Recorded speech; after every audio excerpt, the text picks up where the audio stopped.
Good morning once again. This is your presenter, Pastor Stephen Ibabu, here at FBTS Consultative Forum, episode number 9 of March 29, 2025. What another day. God bless you for becoming one of our listeners and viewers to be together with us. And today I'm so excited that we have two scholars, and we have one of a member of a dean of here at FBTS, and we have Dr. David Mariga with us, who is one of our faculty member with the GDI, Global Disciple Initiative. Also, we have Maggie Kings, who is a bachelor student right here at FBTS. And also we have Christopher Lang, who is also a student of bachelor right here at FBTS. So right now, I won't take any more time. I want to introduce to you, to let them introduce themselves to you. I will start with Brother Christopher. Please, can you introduce to our viewers and our listeners? Yes, my name is Christopher Lang. I just joined the school in January. I'm in the bachelor's class. I took initiative to join because my wife, who I married, a Kenyan woman, was part of this school, and we both want to be involved in ministry in the future. So I decided that it would be a good idea if I went to school with her so that we could both build our future for Jesus Christ. So here I am. Thank you. Appreciate that. Maggie Kings. Yes, good afternoon or evening or morning viewers, because I know most of you are listening and watching us from different places. Yes, this morning I'm grateful. My name is Margaret Moredi officially, otherwise known as Maggie Kings. I'm here at Fulbright Seminary. I joined sometimes late last year. I'm doing my bachelor's class. And I'm very grateful because as a community leader and pastor, it reached a point where I felt that I need to grow, in education, and that is when I decided to join. And so far so good. I am so happy that I made this decision. You're welcome to go with us in our show today. Thank you so much, Pastor Maggie Kings. You're welcome. Our faculty member. Good morning or good evening, whoever one is listening or watching us. My name is Dr. David D. Mariga. I've been in this college for the last, now getting to 4 years, and I'm happy for all that I have got in this college. And that's why today is a special day for me as I start presenting what God has put in me. I want it also to put it to others, because that's the main subject that I have been so much interested for many years to be teaching. The main or the key part is for doing work of the Lord through discipleship, and especially from my training, like from the background, was to go out into the villages, into those people who have not had the word of God, talk to them, be friendly to them, then show them the way how they can get into the best way of life of being a disciple, or being one of the followers of Jesus Christ. So I'm happy today, and I thank the board of giving me this chance to talk of my experience together with what we have learned. Thank you and welcome to this show. Thank you so much, Dr. Mariga. And today, as we just talked about, we have these wonderful two scholars and Dr. Mariga. We will be talking different item of things, specifically touching the church planting and discipleship. And our viewers, as always, we want to remind you that if you want to get in touch with us, please don't hesitate. At the bottom of your screen, you will see we are right here in Lakewood. Please don't hesitate. You can reach out the email right there, or you can contact through that email our Dean of Faculty, Dr. Eunice Wedaka, or our Chancellor, Pastor Fauché, or you can also reach out to our Vice Chancellor, Dr. Francis Kidoku. Please don't hesitate. Today, we have our scholars with us, and they have wonderful several questions that they want to bring to us. And I wouldn't mind to ask our brother Chris to bring forth the first question that he had. Yes, Dr. Mariga, what impact does discipleship have on our spiritual journey, and what impact does it have on our church community? That is question one. I guess that is question. Thank you, Chris. As you have asked, it's something that we have gone through and we have been standing and talking about. But today, I want to put it very briefly of what it is. There is hope in this journey when majority of whom those who claim to follow Jesus will be nurtured to maturity through intimacy, accountable relationship centered towards the Word of God. It is also a structured program designed to help individuals to deepen their faith and to learn to live this life of discipleship. Note, it's also aimed to equip individuals to follow Jesus more fully, and after one is well trained, they go out also and make disciples. Thank you. Thank you so much for that very extensive answer to the question. Pastor Maggie.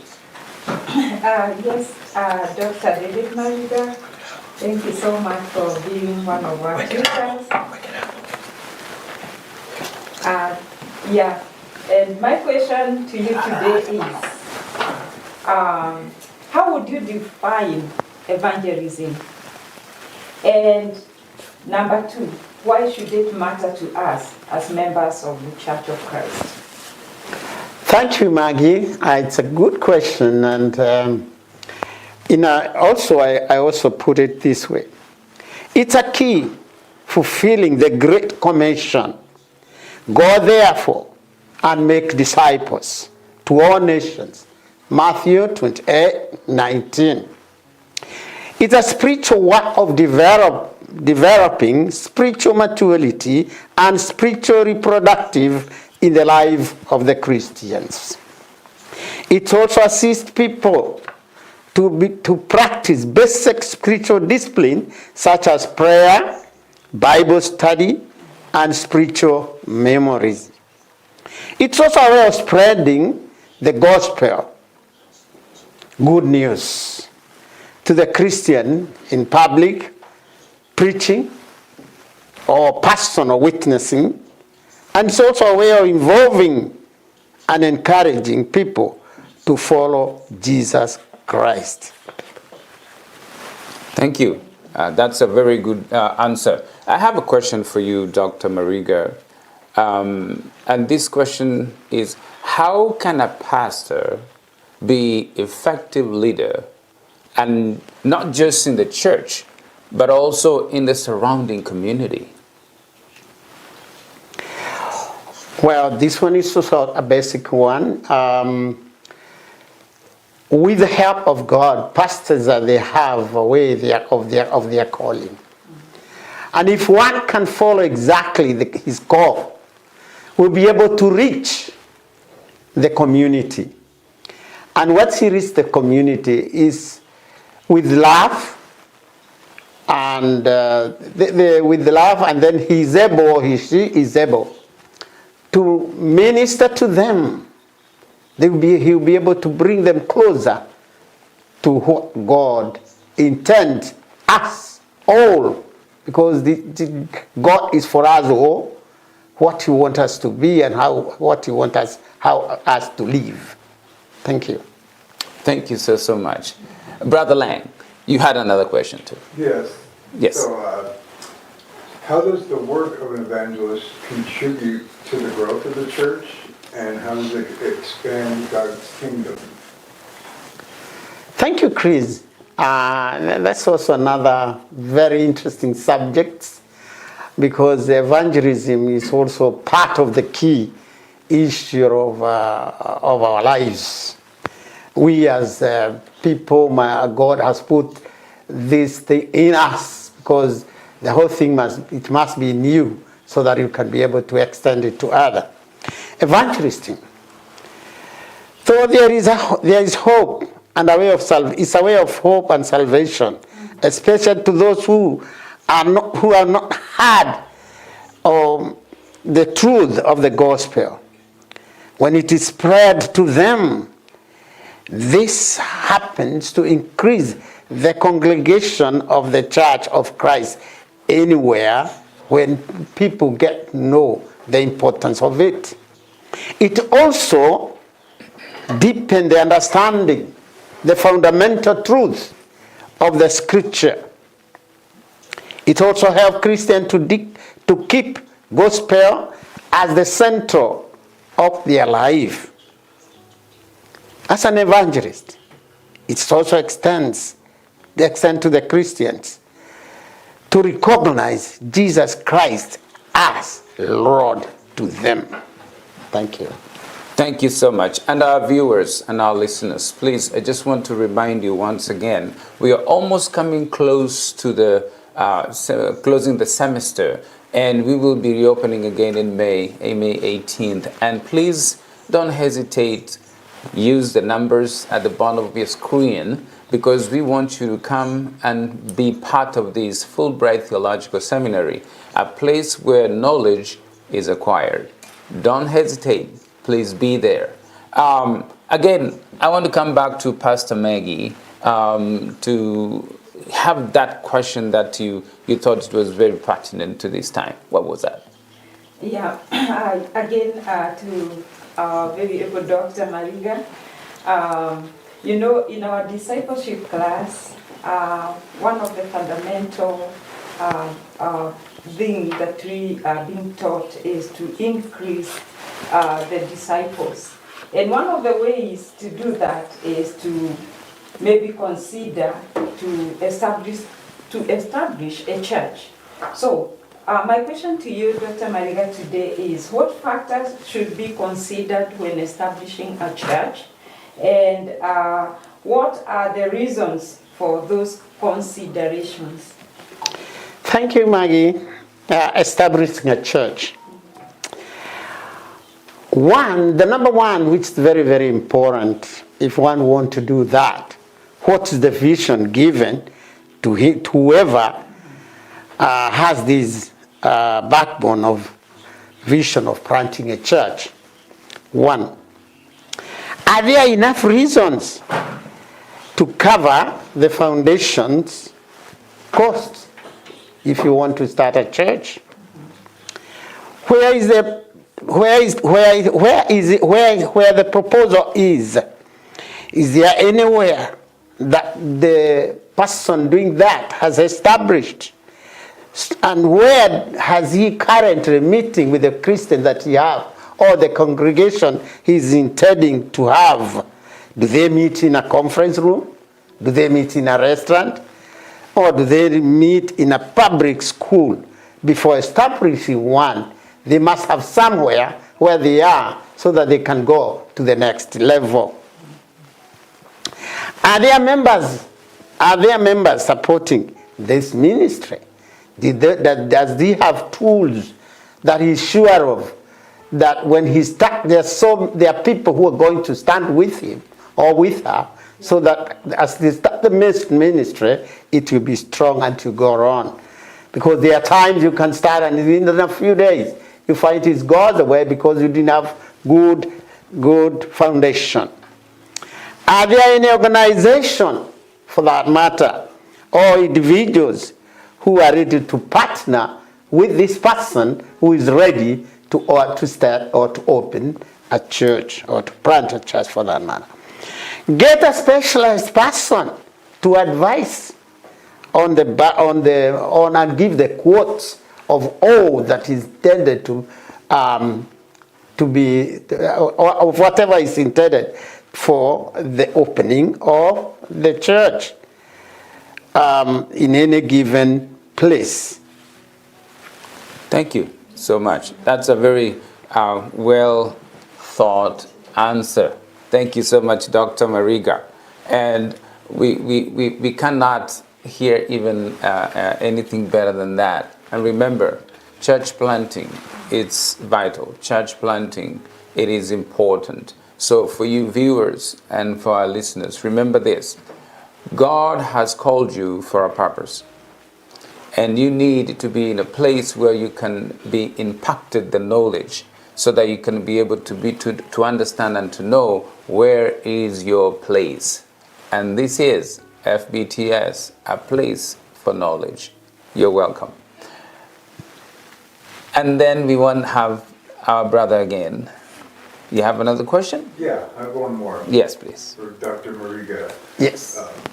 I'm curious about how starting a new church, what ways starting a new church can help grow or increase the kingdom of God, and how does that help believers like me? Thank you, Chris, once again. I know it's really important when we talk of this. And I want to put it in the current. In the 21st century, the church is growing very fast because of the increase of the population, not only here in the US where we are, also outside the world. The people are increasing day by day. You find in some churches, it's from 100 to 1,000 Christians in one of the churches. And Christian does not get enough spiritual help. But, as explained before of the disciple making, when there is a small group, they are able to learn and listen well to the given gospel, and they will come more often to the church because they are fed well with the word that they have been going to, looking for into the church of Christ. Reference is Matthew 9, 35, 38, who give an insight of Jesus found that truly the harvest is plenty, but the laborers are few. He sent them out to go to near to the people who are, he believed, who are his harvest, because they were many and they needed attention. We have so many Christians out there, they need our attention. They need somebody who can go to them so that as you get close to them, they will be able to understand the Word of God better than when they are in the church. So once they are well equipped, they will be able to go now and follow the church or wherever, whichever denomination they are in, they will be able to go there, and then they will continue getting the Word of God from the Church of Christ. Thank you. Thank you so much. It's about being equipped. When you're equipped, then you're able to go out into the field, because the laborers are few, but the harvest is plenty. Maggie King has her last question. Yeah, my last question to you, Dr. Mariga, is what characteristics or leadership, spiritual and leadership characteristics that defines a church planter? Well, let's take it this way. Thank you, Maggie. Any leader must have compassion towards what he wants to do. He must also have a sense of high purpose and prioritizing the well-being and the growth of others. Demonstrating a commitment, value, and principle that guide the actions of the congregation. He must have a heart of the ministry. Finally, must have the ability to build relationship, be a person who is a prayerful, to make this work of Christ have more strength and people will be interested. They would like to come to watch it. Thank you. Thank you so much. That means leadership is about character. Yes. Leadership is about influence, but that influence will be put together with your character. So that's what we have. You got to be a leader, but we want to read the character. Thank you so much, scholars and faculty, dean, member of our faculty. We thank you so much for allowing yourself to be here and bring up those questions, and Dr. Mariga to bring up those answers. And today, we are so privileged to have them, and I believe next week we'll be having another set of scholars and another faculty member. But to wind up, Brother Lang, what's your last word? My last word, I'm just very grateful to be here and to be part of Fulbright Theological Seminary. And I am looking forward to whatever it is that God has in store for me. I don't know what that is, but I'm seeking it prayerfully, and I encourage everybody else, if they don't know yet, to seek prayerfully what God wants you to do. And eventually, if you're faithful and you keep pushing through, He will lead you the way. Thank you, Pastor May. Yeah, mine goes to my fellow scholars, that let's keep pushing forward. Before we came, all of us, I know we are busy, and given the fact that we are immigrants and doing our very best to meet our financial obligations, sometimes you may think that you don't have time. It has been like that for me for a long, long time until I made up my mind to come. And for sure, I don't regret. This place, you may think that even those people that have degrees from elsewhere, and you are in leadership position or you are in leadership in church, please come. Because the programs that we are having here, and especially this class or the GDI class, Global Disciple Initiative, I am telling you the things that we are learning here are very powerful. We're getting equipped, even as pastors, to go out there in a new light, more zealous to win or to train not just church members, but making disciples for Christ. Therefore, I am very grateful, and I will urge, if you're out there and you are, in between that valley of decision, should I not, I can assure you that great things are happening here. Kindly make up your mind and join. And for us, let's keep doing what we are doing, and perseverance and resiliency will get us there. In Jesus' mighty name. Thank you so much. Amen. Our last word from our dean. From our faculty member. Oh, as my colleagues have said, it's there is the importance of the education. It never ends, and the age does not count. Let's ask all who are able to get a chance, come and experience what we are experiencing here. That is something good for your future, for the present and the future. Once you get well equipped, when you go out, not only for others, even you as an individual, it's really important for you to be well informed of the Word of God, and even more, because even in the secular, you still need to be well informed of what is happening. And it is here in Fulbright, in this college, in this seminary, that you get, my God, that you want. There is plenty here. There is plenty. There's a lot of things that you can harvest from this place. Thank you, and welcome all.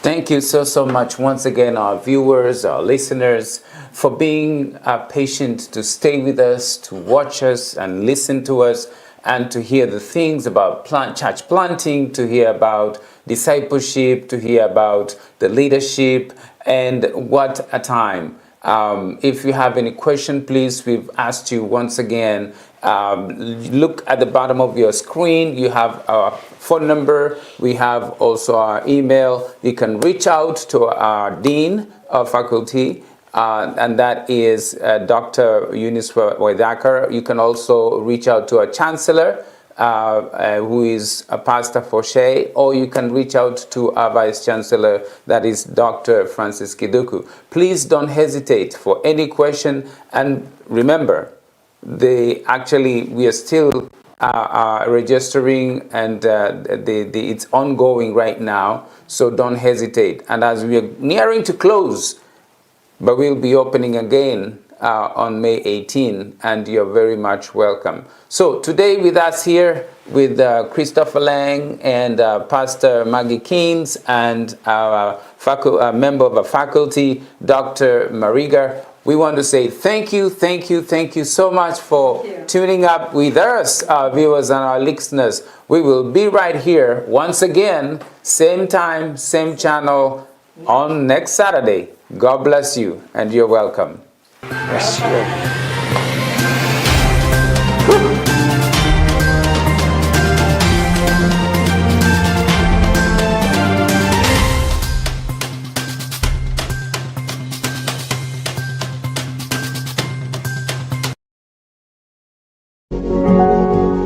You are watching Pacific Waves Television, USA, a place of nourishment. Pacific